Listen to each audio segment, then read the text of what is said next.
Blast के बाद चारों तरफ काला धुआं छा जाता है और ब्रॉक और एस किसी को भी चारों तरफ कुछ भी दिखाई नहीं देता। और तभी उन्हें किसी की हंसने की आवाज आती है और उसके बाद उन्हें सुनाई देता है कि मुसीबत के लिए तैयार हो जाओ और उसे झेलने के लिए भी, दुनिया को तबाही से बचाने के लिए, सभी लोगों को एक साथ लाने के लिए, सबको बताने के लिए हम क्या कर सकते हैं, पूरी कायनात को अपनी मुट्ठी में कर सकते हैं। जेसी, जेम्स, टीम रॉकेट हमारी लंबी है हाइट, सरेंडर करो या फिर करो हमसे फाइट, छोड़ेंगे नहीं डे एंड नाइट। ऐसे ब्रोक दोनों एक साथ चिल्लाते हैं कि टीम रॉकेट और तुम यहाँ। अभी भी चारों तरफ काला धुआं छाया हुआ होता है कि तभी कहीं से एक हाथ आता है और वो पिकाचू को पकड़ लेते हैं और एक कांच की बोतलें बंद कर देते हैं। जब काला धुआं हटता है तो ऐसे ब्रोक को टीम रॉकेट का बैलून दिखाई देता है और उन्होंने पिकाचू को पकड़ रखा होता है। पिकाचू बहुत सारे अटैक बोतल पर यूज करने की कोशिश करता है पर वो उससे बाहर निकल नहीं पाता। फिर टीम रॉकेट एस से कहती है कि बाय बाय एस, हम जा रहे हैं और हमने पिकाचू को पकड़ लिया है। फिर टीम रॉकेट बलून का इस्तेमाल करके वहाँ से उड़ने लगते हैं। एस फिर बोलता है कि तुम इतनी आसानी से नहीं जा सकते और कहता है कि गिबल मैं तुम्हें चुनता हूँ। और ब्रॉक भी एक पोकीबॉल निकालता है, उसकी पोकीबॉल से मास्टॉर्म बाहर आता है। एस गिबल से कहता है कि गिबल रॉक स्मैश का यूज करो टीम रॉकेट के बलून पर, और ब्रॉक मास्टॉर्म से कहता है कि तुम एसिड अटैक का यूज करो। जैसे ही गिबल और मास्टॉर्म के अटैक टीम रॉकेट के बलून पर जाकर लगते हैं, बलून में छेद हो जाता है और टीम रॉकेट का बलून नीचे गिरने लगता है। ऐसे ब्रॉक जल्दी से वहां भाग के चले जाते हैं जहां पर बैलून गिरा हुआ होता है, और जैसे ही टीम रॉकेट नीचे गिरती है उनके हाथ से पिकाचू की बोतल गिर जाती है। एस जल्दी से जाके पिकाचू की बोतल उठा लेता है और उस बोतल को खोल के पिकाचू को बाहर निकाल लेता है। टीम रॉकेट के गिरने के बाद बहुत ही बुरा हाल हो जाता है और वो एस से बोलते हैं कि एस हम तुम्हें नहीं छोड़ेंगे, पिकाचू हमें वापस दे दो। तो एस पिकाचू से कहता है कि थंडर बोल्ट का यूज करो, और टीम रॉकेट इस सुनकर डर जाती है। पिकाचू अपनी पूरी ताकत से थंडर बोल्ट का यूज करता है और वो टीम रॉकेट पे जाकर लगती है और वहाँ जाकर ब्लास्ट हो जाता है। ब्लास्ट के बाद टीम रॉकेट हवा में उड़ जाती है और टीम रॉकेट वहाँ से बोल रही होती है कि हमारे साथ ही ऐसा क्यों होता है। टीम रॉकेट एक बार फिर से फेल हो गई। फिर एस और ब्रॉक और पिकाचू तीनों एक साथ प्रोफेसर वन की लैब की तरफ जाने लगते हैं। एस चलते चलते थक गया होता है। वो ब्रॉक से पूछता है कि ब्रॉक, प्रोफेसर वन की लैब और कितनी दूर है। तो ब्रॉक उसे बोलता है कि हम उनके लैब में पहुंचने ही वाले हैं। थोड़ी ही देर बाद एस, ब्रॉक और पिकाचू प्रोफेसर वन के लैब में पहुंच जाते हैं। एस जैसे ही उस लैब को बाहर से देखता है वो बहुत ज्यादा शॉक हो जाता है। एस ने पहले कभी भी इतनी बड़ी लैब नहीं देखी थी।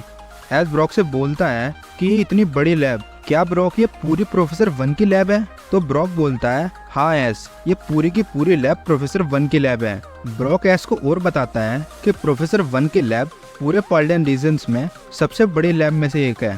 थोड़ी देर तक लैब को बाहर से देखने के बाद एस और ब्रॉक लैब के अंदर चले जाते हैं। अंदर जाने के बाद वो वहाँ से एक लेडी से पूछते हैं कि हम यहाँ प्रोफेसर वन से मिलने आए हैं, तो हमें कहाँ जाना होगा। वो लेडी उन्हें बताती है कि तुम्हें सेकंड फ्लोर पर जाना होगा, अभी प्रोफेसर वन वहीं पर है। एस और ब्रॉक वहाँ से सेकंड फ्लोर पर चले जाते हैं और वहाँ पर अपर लैब के नाम से एक लैब होती है। एस और ब्रॉक दोनों उसके अंदर एंटर करते हैं। प्रोफेसर वन सामने ही खड़े हुए होते हैं और वो उनसे कहते हैं तुम्हें जरूर प्रोफेसर ओक ने भेजा होगा। एस बोलता है जी हाँ, हम दोनों को प्रोफेसर ओक ने ही भेजा है। मेरा नाम एस है और इसका नाम है ब्रॉक, और यह है मेरा पार्टनर पिकाचू। एस और ब्रॉक ने प्रोफेसर वन को पहली बार देखा हुआ होता है। उनके हेयर वाइट होते हैं, उन्होंने ब्लैक कोट पहन रखा होता है। फिर प्रोफेसर वन एस से कहते हैं कि मेरा नाम ही प्रोफेसर वन है और मुझे तुम सबसे मिलकर बहुत ही ज़्यादा अच्छा लगा। और फिर एस, ब्रॉक दोनों एक साथ कहते हैं कि हमें भी आपसे मिलकर बहुत ही ज़्यादा खुशी हुई। एस फिर एक पॉकेट से पोकीबॉल निकालता है और उसे प्रोफेसर वन को दे देता है और उन्हें कहता है कि ये पोकीबॉल प्रोफेसर ओक ने मुझे आपको देने के लिए कही थी। फिर एस वो पोकीबॉल प्रोफेसर वन को दे देता है और प्रोफेसर वन उसे कहते हैं कि शुक्रिया एस। उसी टाइम पर ब्रॉक प्रोफेसर वन को देख रहा था और कुछ सोच रहा था। तभी प्रोफेसर वन उनसे पूछ लेते हैं कि क्या हुआ ब्रॉक, क्या तुम्हें मुझसे कुछ पूछना है? फिर ब्रॉक प्रोफेसर वन से कहता है कि मुझे ऐसा लगता है कि पहले मैंने आपको कहीं देखा है पर याद नहीं आ रहा कि कहाँ देखा है। ये सुनने के बाद प्रोफेसर वन स्माइल करने लगते हैं। उसके बाद प्रोफेसर वन एस से कहते हैं कि प्रोफेसर ओक ने मुझे बताया था कि एस तुम भी पाल्डन रीजन की पोकेमॉन बैटल वर्ल्ड में पार्टिसिपेट करना चाहते हो। फिर एस प्रोफेसर वन से कहता है कि सिर्फ पार्टिसिपेट नहीं, मैं पोकेमॉन बैटल वर्ल्ड को जीतूंगा भी। ये सुनने के बाद प्रोफेसर वन एस से कहते हैं कि एस क्या तुम पोकेमॉन बैटल वर्ल्ड के बारे में सब कुछ जानते हो? फिर प्रोफेसर वन एस को और बताते हैं कि पोकेमॉन बैटल वर्ल्ड में पूरे वर्ल्ड के सबसे स्ट्रॉन्गेस्ट ट्रेनर पार्टिसिपेट करने आते हैं। पोकेमॉन बैटल वर्ल्ड में बहुत ज़्यादा खतरनाक और बहुत ज़्यादा लंबे बैटल्स होती हैं। तुम्हें पोकेमॉन बैटल वर्ल्ड में पार्टिसिपेट करने के लिए तुम्हें 8 जिम बैजेस की जरूरत होती है। और ये तो तुम्हें पता ही होगा एस कि पार्लियन रीजन्स के जिम को तुम डायरेक्ट चैलेंज नहीं कर सकते। एक बार जिम लीडर को चैलेंज करने के लिए तुम्हें 3 बैटल टिकट्स चाहिए होती हैं, जो तुम्हें बैटल ग्राउंड्स में बैटल जीतने के बाद मिलते हैं। फिर प्रोफेसर वन एस से पूछते हैं कि एस, क्या तुम अपने नई जर्नी के लिए तैयार हो? इस नई जर्नी में तुम्हें नई मुश्किलों का सामना करना पड़ेगा। तुम्हारी नई जर्नी बिल्कुल भी आसान नहीं होने वाली। तो एस प्रोफेसर वन की तरफ देखता है और उनसे कहता है, हाँ प्रोफेसर वन, मैं अपनी जर्नी के लिए बिल्कुल तैयार हूँ और मैं बिल्कुल भी हार नहीं मानूंगा और पोकेमॉन बैटल वर्ल्ड को जीत के ही रहूंगा। फिर प्रोफेसर वन एस से कहते हैं कि एस, इस गेम में लक नहीं चलता। लक उसी का साथ देगा जिसकी प्रिपरेशन सबसे अच्छी होगी। जीतेगा वही जो कभी हार नहीं मानेगा। एस और ब्रॉक दोनों ही प्रोफेसर वन की बातें बहुत ही ज्यादा ध्यान से सुन रहे होते हैं। फिर वो एस से कहते हैं कि एस, अगर तुम कभी भी हार ना मानो तो तुम जरूर जीत जाओगे।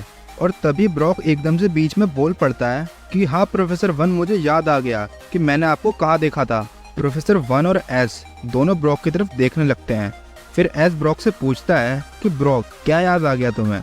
ब्रॉक कहता है कि मैंने प्रोफेसर वन की फोटो पोकेमॉन सेंटर में लगी हुई देखी थी और उस फोटो के नीचे लिखा था पार्लियन रीजन चैंपियन। एस ये सब सुन के बहुत ज़्यादा शौक हो जाता है और वो प्रोफेसर वन से पूछता है कि प्रोफेसर वन, क्या आप पार्लियन रीजन के चैंपियन रह चुके हैं? प्रोफेसर वन ये सब सुन के स्माइल करने लगते हैं और ऐसे बोलते हैं कि हाँ बिल्कुल एस, मैं भी एक पार्लियन रीजन का चैंपियन हूँ। ब्रॉक, एस, पिकाचू तीनों ही ये सब सुन के बहुत ज़्यादा शौक हो जाते हैं।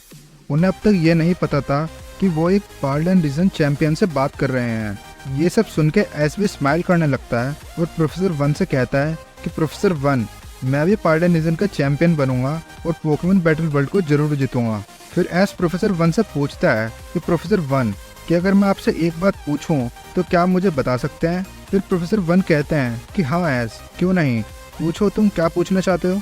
प्रोफेसर वन, ऐसे कौन सी बात है जो मुझे अभी से फॉलो करनी चाहिए ताकि मैं पोकेमॉन बैटल वर्ल्ड को जीत सकूं? तो प्रोफेसर वन एस से कहते हैं कि एस, तुम्हें ज़्यादा से ज़्यादा बैटल्स करने चाहिए और अपने पोकेमॉन को प्रैक्टिस करानी चाहिए।